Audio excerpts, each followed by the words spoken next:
So this project grew out of sort of a broad recognition that there are work deficits in platform work, and that is also true for something called crowd work, which is a particular type of online platform work, known for paying very poorly, known for being very small tasks and short duration. This particular paper I've been working on, it's from a project, and one of the cases that's featured is about that particular project. I've been working with Sick Silverman, who's now at Oxford University, Jamie Woodcock, who's in the back of the room here, who says Open University, but is now actually at Essex, I have learned. And then some more recent collaboration from someone else who is at Oxford, who has done a lot of work on voluntary regulation in other sectors. So I will say that most, but not all of the authors on this paper have been active in various participant action research projects related to platform work regulation for a long time.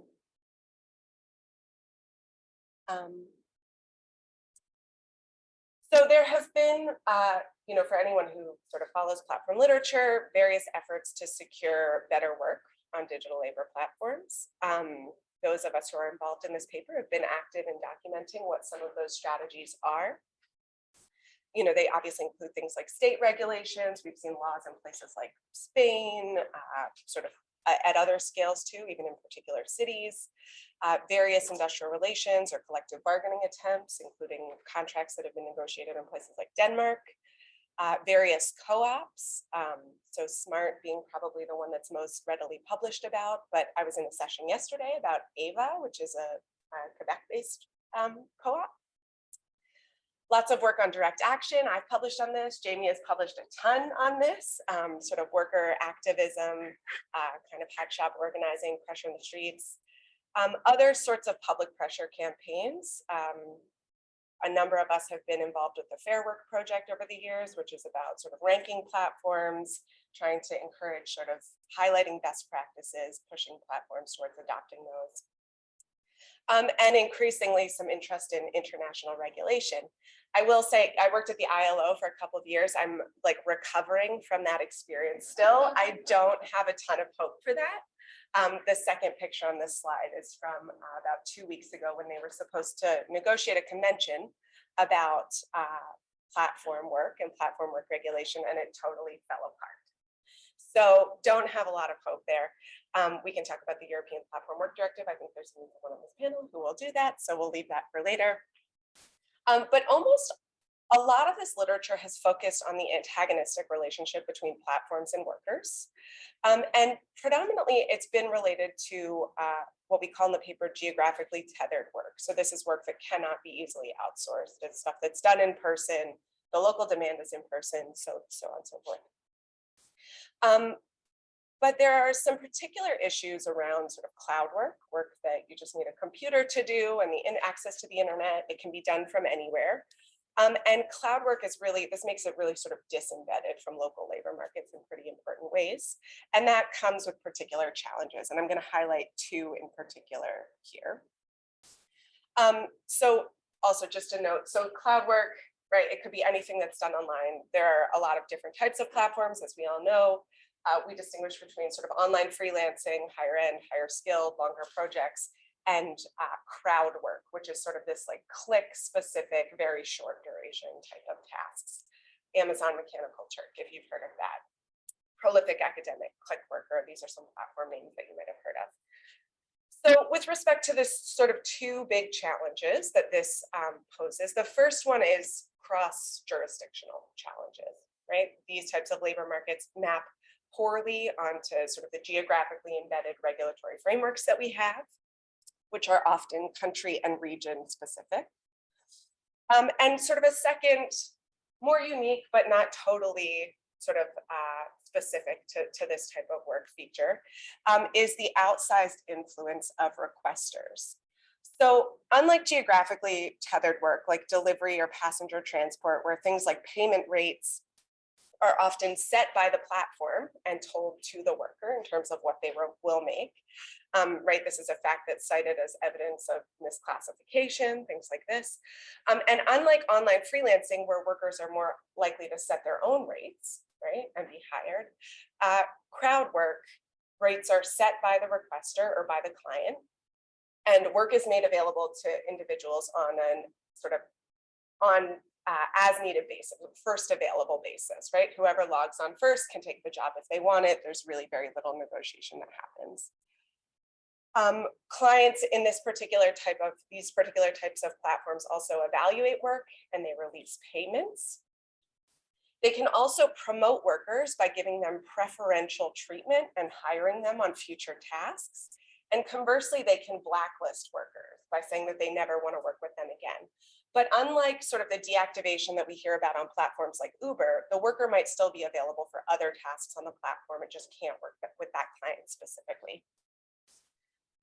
So these are some unique features. So, you know, this plays sort of this outsized influence on the role of clients in this particular type of model. So in this particular paper, we ask sort of this broad question: can voluntary regulatory initiatives help shift the distribution of power within crowd work labor markets and improve working conditions? And if they can do that, sort of what are the conditions that give rise to that? So we focus on 3 cases that center, 2 of them at least, on the role of requesters specifically in this process as a potential actor for regulation in these types of markets. So I'll go through the cases briefly in a moment, but more generally, we don't have a ton of information on requesters. There's been a lot of research on workers, where they're located, working conditions, how much money they make, how they feel about their jobs. But what we know about requesters is pretty limited. We know that there are big firms. These are firms in things like the auto sector who are looking to sort of digitize street maps and things like this for self-driving cars, massive data processing. But we also know that academics are a huge user of these types of platforms. They use it for data processing. They use it for surveys, right? All of these sort of user study groups that you've seen, tons of them are done. So actually I was having a conversation with a student here who's at HSA the other day. He's like, oh, I just read this thing from the Pew Research Center. This is the quote from it. That in terms of unique requesters, when they studied the Amazon Mechanical Turk per week, they found that 36% of unique requesters were academic users and only 31% were businesses. So that doesn't say necessarily something about the proportion of work, right? Their market share. But in terms of unique requesters, our industry has a very large footprint, okay? So both of, okay, so, and then in fact, there are entire platforms that are dedicated just to academic requesters, and that is the screenshot on the side. To learn more about requesters, I spent like a year doing a lot of crowd work jobs, and you can see University of Pennsylvania, Boston University, right? Like these are all names that we know, okay? Letters of information that you do for your research, great source of information. Okay, so just before I get to the cases, so why did we think like why were we interested in this question around voluntary regulation? Well, we know it's been used in global value chains generally. And Kelly, one of the co-authors on this paper, spearheaded some work sort of situating these online digital labor platforms you know, in sort of global production, global value chains. And proponents of sort of voluntary regulation would suggest that they're quite useful in particular instances where you have issues like cross-jurisdictional kind of governance needs, which we see in platforms. Multi-stakeholder governance, right? We have these 3 sort of triangle kind of systems set up, right? Platforms, workers, and requesters. The ability to incorporate small actors. We've got a ton of individual fragmented workers all over the world, right? Potential transparency. But so there are some, you know, benefits that people have argued for, but anyone who's familiar with this literature knows that there's a ton of critiques of these also, right? That they can be really easily co-opted, that they require buy-in from corporate actors. So, you know, these voluntary mechanisms don't exist at all if a corporation doesn't want to participate. They can sort of contribute to a re-fetishization of labor. So if we put a stamp, like you might be familiar with something like the fair trade stamp for bananas, right? That, you know, there's a risk that in of itself becomes a commodity, that we stop talking about actually what's happening behind the stamp and we just use that stamp as sort of a marketing ploy. And that actually sometimes these voluntary mechanisms are just not that effective, right? There's a lot of self-compliance, you know, self-regulation, so on and so forth. All right, so just to quickly run through these, the paper highlights three different features. The first one started in 2010. I mentioned academics and the outsized role of requesters. This was a project in 2010 that built an online site where workers could talk to one another. They created a list of best practices. You can see a couple of them there.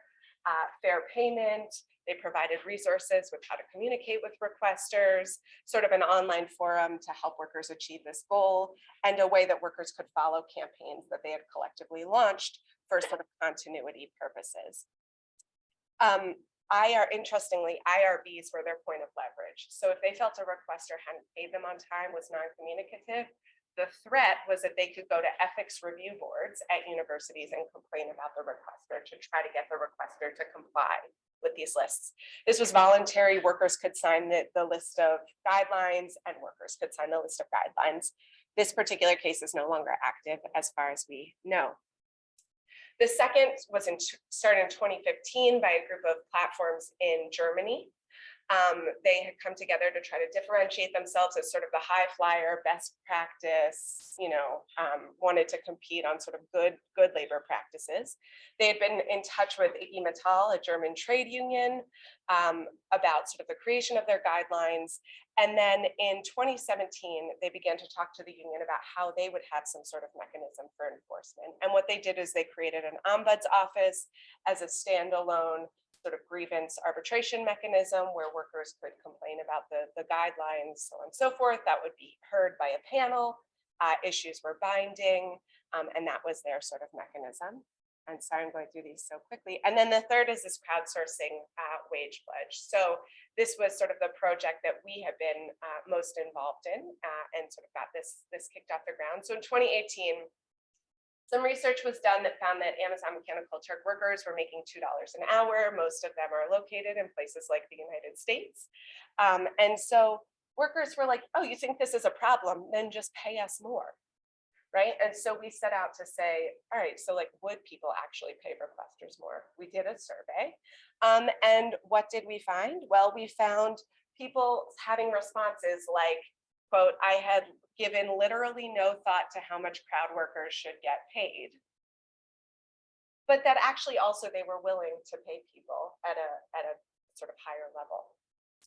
So we set about creating a website where people could indicate what wage they wanted to pay workers, and then also, again, a grievance arbitration mechanism that would allow any sort of dispute to be heard. So I have sort of this brief summary of these different things. Thank you. And you can see sort of who the main actors are in each of these cases, right? The first one and the last one focus on academic requesters and wages. There's sort of aims. So a lot of these efforts have focused on sort of working conditions, communication, and so on and so forth. And then also the mechanism for enforcement. So I should have also mentioned in the last one, all of this data is made available to workers so that workers can make more informed labor market decisions about who they want to work for. And we've integrated that into this site. So findings and conclusions in my last sort of slide here. To bring it back to sort of our initial question, can these what hope for voluntary regulation in crowd work? Well, can they improve working conditions? Yes, we find that in a lot of these cases, they can improve working conditions. And in some cases, they can also improve wages, that it's sort of worthwhile to get everyone to the table, and that there's value in particular in working directly with requesters. So this gets to the second part of the question of like, can we begin to shift how power is distributed in these systems?